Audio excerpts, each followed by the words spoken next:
Welcome back to American Medicine Today. I'm Kimberly Brumell Bonati. We would like to take time to introduce to the show Brandon DeYoung, and he's from Sidney, Nebraska. Thank you for joining us. Absolutely. Thanks for having me. So, Brandon, why don't you tell us how you came to be in pain? So I'm a paramedic, and I was helping on an accident scene, extricating a patient from a car accident, and twisted wrong, getting underneath the vehicle, trying to get the patient out, and started having lower back pain, mid-lower back pain, and then pain in my left foot. How was that affecting then your daily activities? Because as a paramedic, you're trying to be as agile as you can be, correct?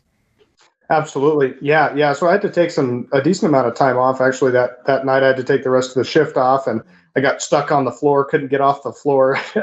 My wife had to try to help me get me up that evening, but I pretty much had to take quite a bit of time off from work to try to recover from that. And then I actually had to go part-time with the EMS just because I couldn't function in that.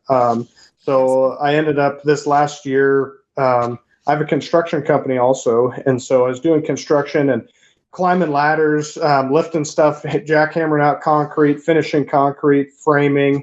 And finally, one of my guys told me, he's like, hey, you can't even climb this ladder to put up soffit. You should probably go get your back looked at. Wow. And so that's when we started looking for you guys. How long did you go before somebody told you seek out medical treatment?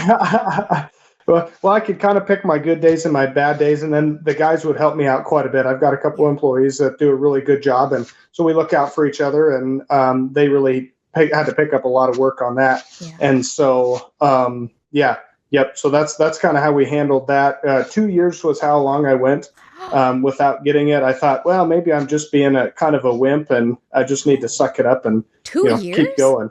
2 years and you think you're a wimp? Oh my gosh. I have like 2 minutes of pain and I'm whimpering and whining all over the place. I know you said that you had foot pain. So did that cause any type of drop foot, or was it just kind of a numbing pain? Can you describe that? And it didn't.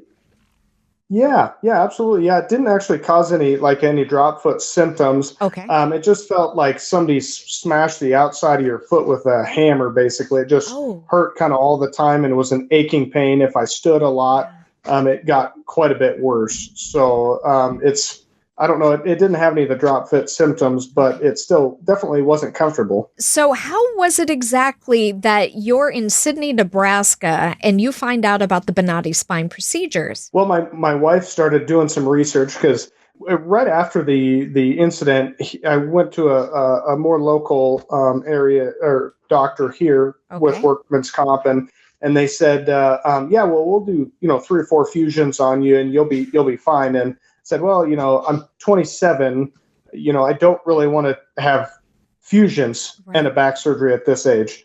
And so I said, nope, I'll just take it easy and hope it heals. And so then we got to this point. My wife started looking around online. She started doing some research. She found you guys, and it was kind of crazy because it's I can't remember. I think it was like a Thursday she found it. I thought, I'll put it off till Friday. Mm-hmm. And so I get online. Everything's so super simple online to sign up for it. It was amazing. They're like, we'll give you a call within the next couple of days. I think it was like 15 minutes. I had a phone call. And everybody was super helpful, walked me through the next process. They're like, in the next 3 days, you'll have somebody else call you back for more information. And that phone call was the same Friday. Basically, we found you guys on a Thursday, signed up everything on a Friday, MRIs on a Monday, and then we were booking flights by that Wednesday.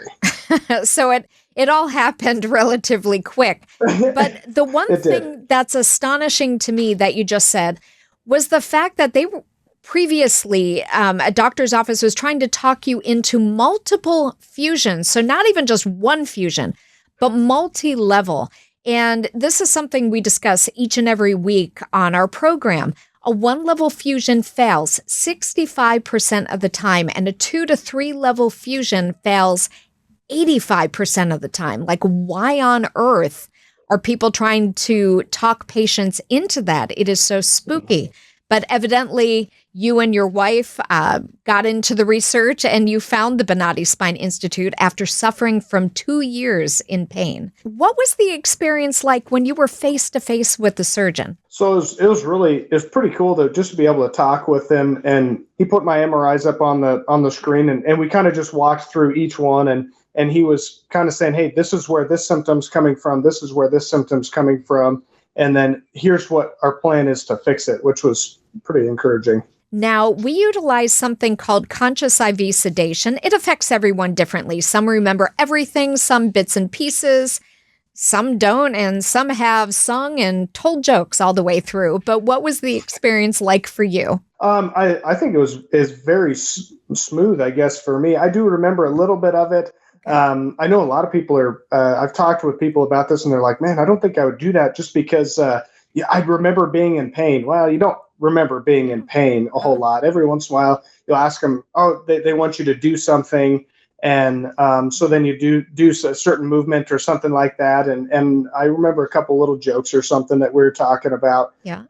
But everything was very smooth. They asked me, hey, can you do like a modified push-up? And I hadn't been able to do that, arch your back backwards. And I remember them asking me to do that. And I remember being amazed that I could actually do that without severe pain. Back pain should be totally gone. Okay. So just like a straight push-up or for push up. All the way up. Higher. Then now arch your back like that. arch your back, so a half push-up. no back pain? Oh, no back pain at all. All right, good. Down. And did you watch? I remember like they brought a screen over, and I remember seeing some of it. It's a little foggy, but I do remember a little bit of watching some of it and thinking it was kind of weird because like that was in my back and I'm actually watching it right there. And It was really cool. It was pretty cool. Post-surgery and recovery, what was that like for you and how are you doing now? Well, I think that the post-surgery, they're like, yeah, go walk about a mile. And I'm a little bit zealous. And I think we probably walked 4 miles or so, 5 miles. I probably wouldn't recommend doing that again, but it was amazing. Like I could get in and out of bed. I had to have a little bit of help for the first day just to try to learn how to move again. Cause with the back issues I was having, I learned how to get out of bed. You couldn't just sit up and get out of bed. So I had to relearn how to get out of bed like a normal person does, but everything was really well. I was able to put on my shoes and walk around and pretty much function normally. So that process was very smooth. Oh, well, thank you so much for sharing your story of recovery with us. Continued good health and healing. Thank you so much, Brandon DeYoung, for being on the program. Thank you. Take great care. If you would like to find out if you're a candidate for the Bonati Spine procedures, visit askbonati.com or search the Bonati Spine Institute on YouTube.